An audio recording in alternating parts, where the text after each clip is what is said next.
Hey guys, welcome to Juicy Tea, where I read out the best stories on Reddit, so you don't have to. The funny, shocking, and satisfyingly juicy. In-laws demand to watch us have sex on our wedding night. Our first post comes from the AmItheAsshole subreddit, posted by Exciting Edition 38. My fiancé informed me that his family to a bedding ceremony. Yup, that type of ceremony where the family watches the two newlywed have sex to see if they actually had sex. I've heard about this from reading medieval books when I was younger, but I had no idea people still did this. It's not common for me to hear or see. My fiancé and I are both 25, so pretty young to be getting married, but we've been together for 5 years. I felt really uncomfortable when he told me about this because it's just weird to me. My fiancé said it'd be fine and it would end soon. Would I be overreacting if I cancelled the wedding?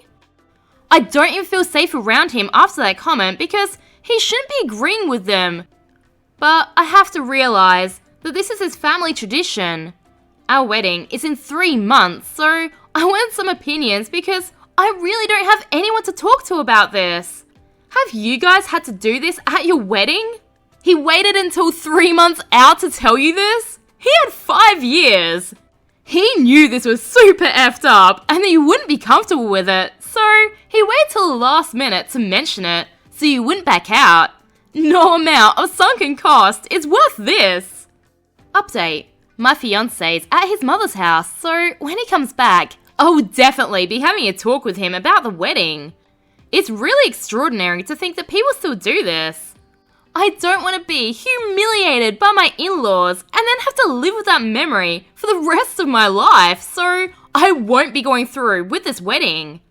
I hope you guys are proud of me. Thanks for educating me on the history of this. I do appreciate it. Update 2. Just to be clear, I'm not going through with the wedding.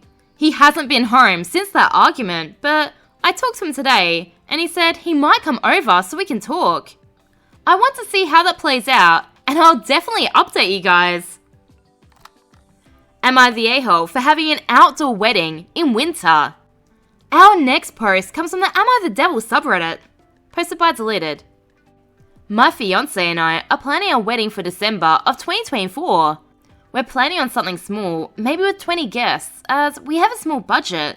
No florals to save money, and no catering, just some snacks, and a couple of trays of empanadas from a local business. We found a very cheap state park venue that would only cost us $260 for 6 hours. No one else in either of our families is pitching in for the wedding financially, so we're working to a $5,000 budget. The only thing my mum requested was bathrooms, although the ceremony and reception will only be 2 hours. Now to the problem. The wedding is in Colorado. December is a perfect time for a winter wonderland wedding, if a little cold.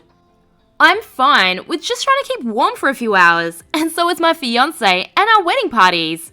We are planning on a hot chocolate and hot cider bar, and having blankets for every guest.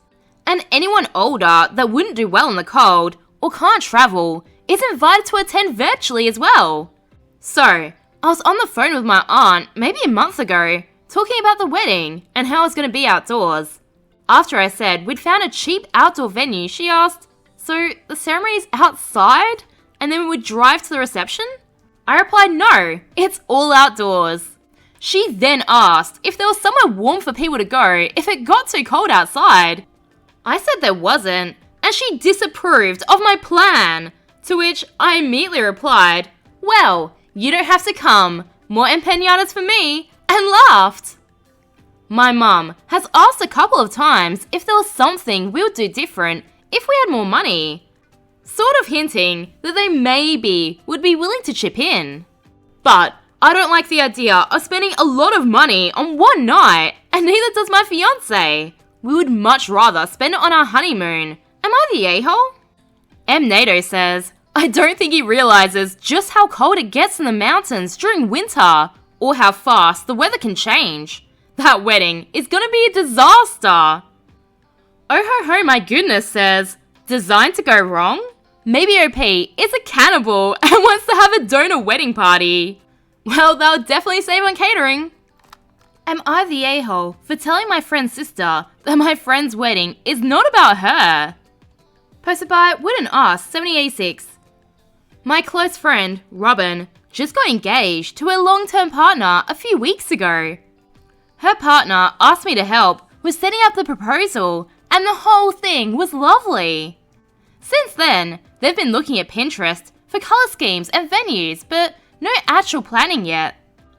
For a little background, Robin's sisters, 17 female and 25 female, can be a little much.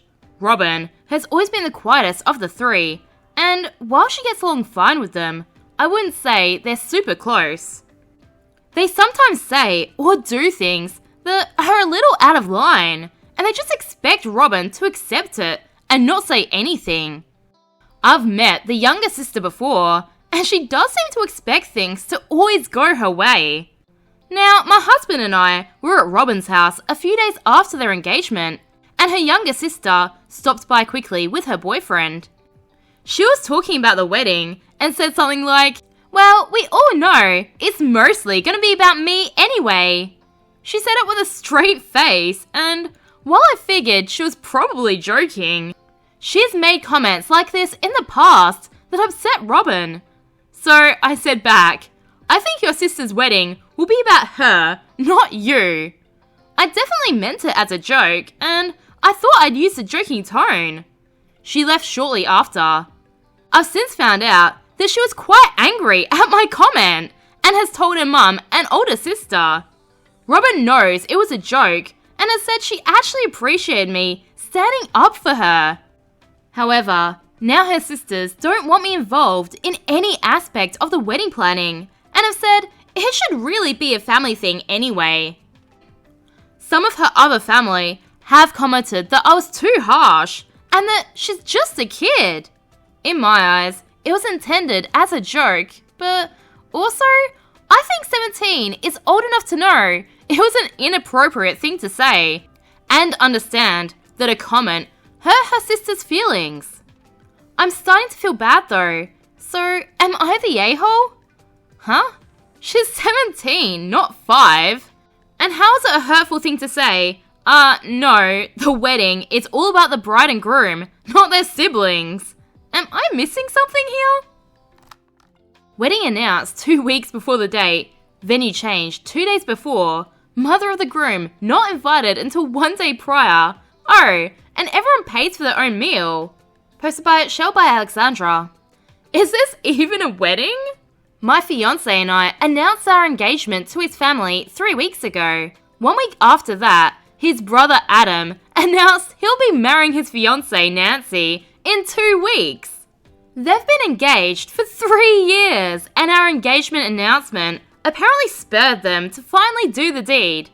We offered to help them make it cute, push the date to allow more planning, etc. We absolutely would have worked hard to help them have a nice wedding, even though they couldn't afford a big event.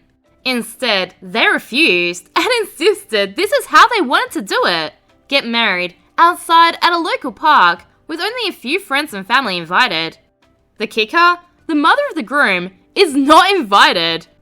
We had just celebrated my fiancé and the groom's joint birthday dinner at her house 1 week prior, where she made him a special birthday dinner with his favourite dessert. That's when we announced our engagement.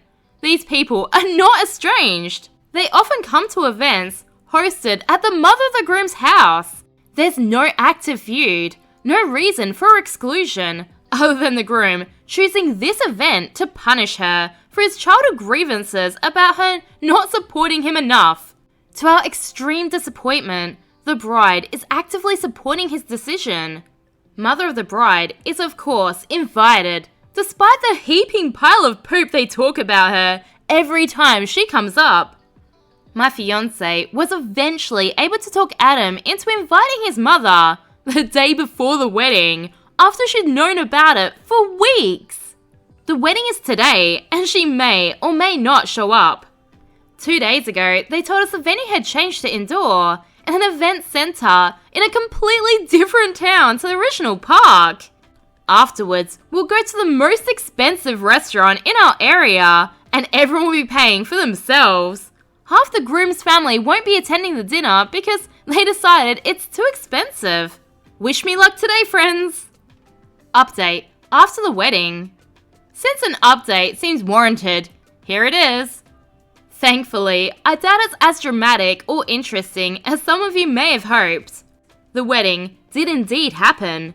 The ceremony was devoid of personalised vows, music, decorations, and pews.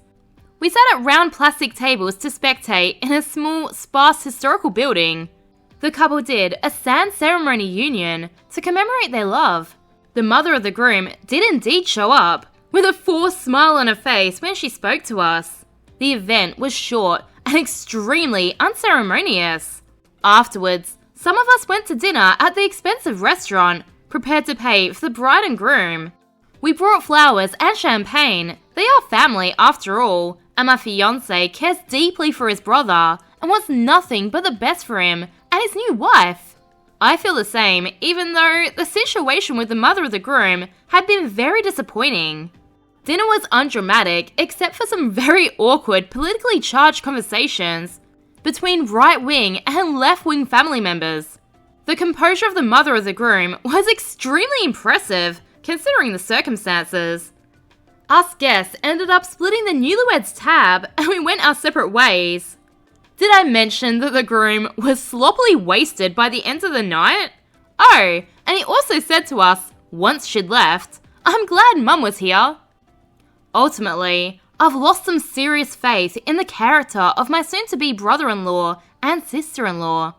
But I feel grateful that we narrowly avoided an irreparable family feud, thanks to my fiancé stepping in.